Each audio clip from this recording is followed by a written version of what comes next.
La mode ne devait jamais s'arrêter de changer. Déclaration de Christian Dior dans son nouveau documentaire événement. Frédéric Mitterrand retrace la vie du célèbre couturier français qui révolutionna tout l'univers de la mode grâce à des images d'archives inédites de la maison Dior notamment. L'écrivain nous montre sous un nouveau jour les créations uniques de cet ambassadeur de l'art de vivre à la française. Bonsoir Frédéric Mitterrand. Bonsoir. Merci d'être avec nous et bienvenue. Christian Dior, la France, première partie diffusée à partir de ce soir sur notre antenne, sur TV5 Monde.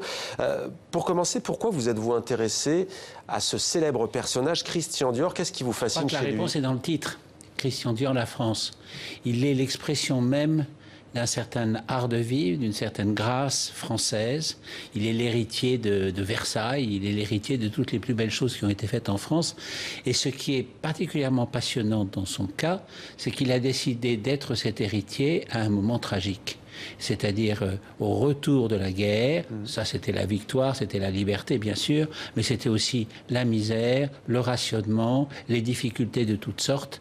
Et d'une certaine manière, Christian Dior c'est un peu le général de Gaulle, c'est-à-dire c'est le désir à tout prix d'expliquer que la France est grande quand elle est pauvre et misérable.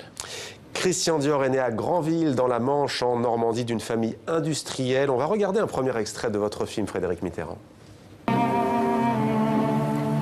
Les Rumps, ce n'est pas une villa de vacances, mais un refuge arrimé à un rocher sur lequel se brisent les embruns et les tempêtes. Avec un goût très sûr, Madeleine y installe une demeure de famille, chaude et confortable, où Hokusai et les oiseaux migrateurs peints sur les murs rappellent la violence des vagues, le renoncement aux envols. Madeleine a voulu cette maison, insolite et altière. Elle en fera son œuvre. Et justement, Frédéric Mitterrand, en quoi cette maison, la Villa des Roms, ce décor que vous peignez, c'est sa mère. C'est sa mère, oui. Sa mère avait une personnalité extrêmement forte et elle a construit cette maison, au fond, invraisemblable, sur les hauteurs de Granville, sur une falaise. Elle y a mis un parc, elle a un endroit où rien ne poussait et elle a, en fait, devant lui, montrer que l'impossible était possible. Et je pense que cette manière d'être et ce souci de la beauté qu'avait sa mère l'ont évidemment conduit tout au long de sa vie. Une villa qu'il a dû quitter, hein? Une villa qu'ils ont dû quitter parce que sa mère est morte prématurément, son père a fait faillite, il a traversé dans les années 30, Christian Dior, une période extrêmement difficile, une période de misère. Et c'est parce qu'il savait aussi que la misère existe, que la pauvreté peut toujours ressurgir, qu'il a voulu construire un monde féerique, mais avec cette idée qu'en créant le luxe qu'il réservait à une élite fortunée, il allait aussi réveiller toute la mode et faire en sorte que toutes sortes d'autres créateurs puissent faire des œuvres, des modèles qui iraient dans la rue et qui seraient beaucoup moins chers. Vous avez parlé de ses difficultés. Au départ, il a d'ailleurs une galerie d'art. Comment va-t-il se lancer dans la mode? Comment devient-il couturier? C'est un homme qui connaît tout. Qui connaît la littérature, qui connaît la musique, il a même composé des valses que l'on ne joue plus, c'est bien dommage. Ouais. Et c'est un homme aussi qui connaît la peinture, et notamment toute une peinture qui est redevenue extrêmement à la mode maintenant. C'est l'exemple de Balthus, par exemple. Et donc, par là même, il est au contact de toutes les formes d'expression artistique. Mais il est légèrement détaché, légèrement ailleurs. Il n'est pas dans l'abstraction, il n'est pas chez les surréalistes. Il est dans autre chose qui est son univers à lui, en fait. Et vous l'avez dit tout à l'heure, on sort de la Seconde Guerre mondiale, c'est le champ de tous les possibles. 12 février 1947, Christian Dior présentait sa première collection de haute couture et le monde de la mode est, disons-le, totalement bluffé. Pourquoi marque-t-il les esprits à l'époque? C'est ce que François Giraud a dit, inconnu le matin, et célèbre dans le monde entier le soir. Pourquoi? Parce que il a affirmé que malgré les temps si difficiles, il y avait une place pour la beauté, pour le luxe, pour le rêve, pour l'aventure. Beauté des femmes notamment. Tout ça à travers une collection qui était évidemment complètement différente des autres, c'est-à-dire pendant la guerre, les femmes portaient des espèces de tenues militaires avec des épaules très très larges. Là, il a libéré complètement le corps des femmes. On voit l'image. Il a collé le long du corps des femmes. C'était un couturier en plus. Alors là, ce sont les 3 personnes avec qui il travaillait, 3 dames qui ont été toute sa vie autour de lui. Et il était un couturier qui savait extraordinairement bien coudre sur le corps des femmes. Oui. Il connaissait son métier d'une manière incroyable. Et on va regarder une deuxième séquence de votre film, Christian Dior, La France. Monsieur Dior, d'abord, je vous souhaite la bienvenue ici. Nous sommes très heureux de vous avoir ici. Nous vous félicitons pour tous vos succès. Comment expliquez-vous ce besoin chez les femmes de suivre vos modes? Je crois que la mode est une expression de la vie, une expression assez violente et un besoin absolu qu'a l'être, l'individu et surtout la femme de se renouveler pour elle-même, pour sa joie personnelle et surtout pour plaire. Alors c'est assez émouvant ce passage. Pourquoi? Parce que c'est à la fin de sa vie. Il meurt prématurément, il meurt à 52 ans. Regardez-le, il a l'air d'en avoir 10 de plus.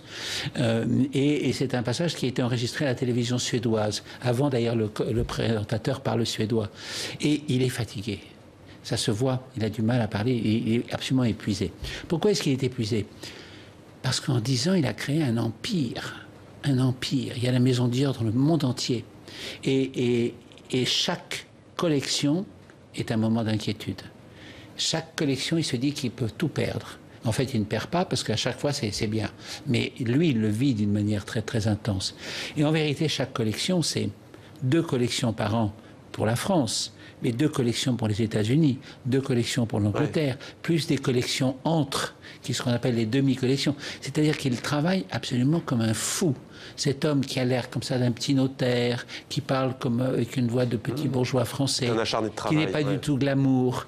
En fait, il crée entre ses mains un univers extraordinairement glamoureux. Quel et héritage, ça lui fait peur. Ça lui fait peur de perdre cette renommée, cette qualité.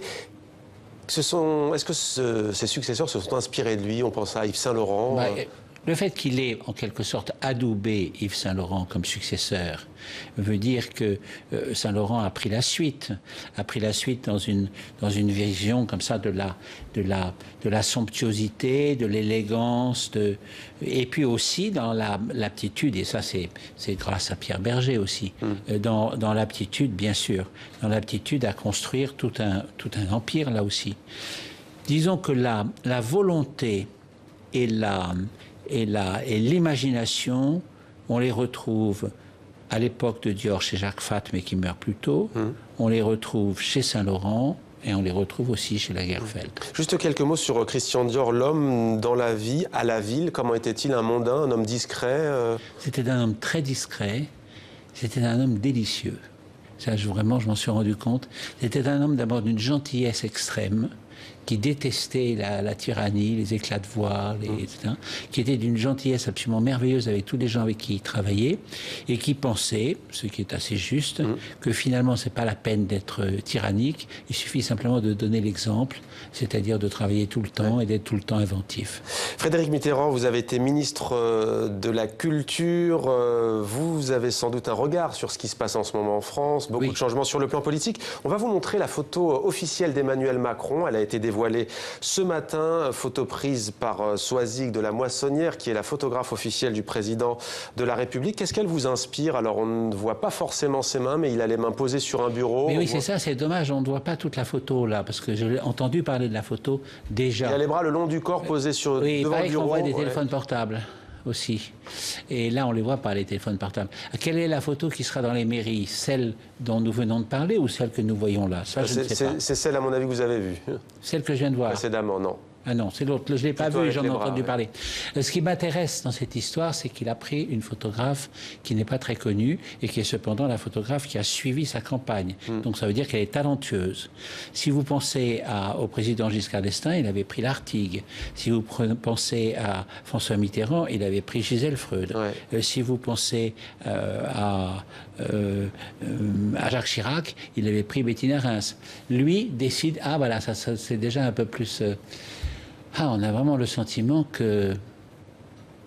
qu'il tient la chose, l'État, en quelque sorte. C'est ce que ça vous inspire, ouais. Oui. En tout cas, il prend une photographe pas très connue que vous dites, donc c'est Mais qui va devenir très très connu. Qui va devenir connue. Très connu. Parce que Hollande avait pris Depardon aussi, par exemple. Ouais. Je pense qu'elle va devenir que son nom doit courir toutes les rédactions aujourd'hui. Ouais. Vous dites il tient l'État, certaines voix s'élèvent, alors bien sûr dans l'opposition, chez les détracteurs du président français, pour dire qu'il est finalement assez dur derrière ce côté assez souple, jeune, et que c'est dur, il faut l'être pour être président. C'est un sentiment que... Ah ben voilà la photo. Pourquoi vous croyez qu'il est doux? Vous croyez qu'il est devenu président dans les conditions que nous connaissons en étant doux? C'est impossible. Ah, pas. Ouais. Oui, ça m'étonnerait. Vous aviez déclaré quelques jours après son élection, la France va tomber amoureux de Macron, comme je le suis. Est-ce que vous l'êtes toujours? Mais le fait d'être amoureux, d'abord, c'est un peu une litote, c'est un peu une expression, c'est un peu une métaphore, oui. Et ça n'empêche pas d'être en même temps un citoyen attentif à ce qui va se passer. Mais je pense aussi qu'il y a, chez Emmanuel Macron, il y a un phénomène d'affect quand même qui est très très fort. Et on le sent bien. Le fait qu'il se comporte d'une manière brillante depuis qu'il est président de la République ne fait que renforcer cette impression. Et en même temps, c'est dangereux parce qu'on ne gouverne pas par l'affection. Mais la Macron-mania, c'est bien pour diriger un pays, enfin d'être... La Macron-mania, ça ne durera pas. Hein. Ce qui durera, c'est éventuellement le respect, l'estime et la confiance. C'est ça qui est important. Mais enfin, un peu de Macron-mania après 10 années de dépression, ça ne fait pas de mal, loin de là. Merci beaucoup Frédéric Mitterrand, réalisateur du film Christian Dior, La France. Première partie ce soir sur TV5 Monde. La deuxième d'ailleurs, qu'est-ce qu'elle nous dévoilera, sans tout dire? Elle nous montrera l'impact que Christian Dior a eu sur son entourage, sur les grands mannequins qu'il a dansé, et sur aussi le grand glamour parisien qu'il a fait renaître. Parce que cet homme qui n'était pas mondain a fait renaître un rêve de France qui s'est poursuivi pendant très très longtemps quand même. Merci beaucoup Frédéric Mitterrand.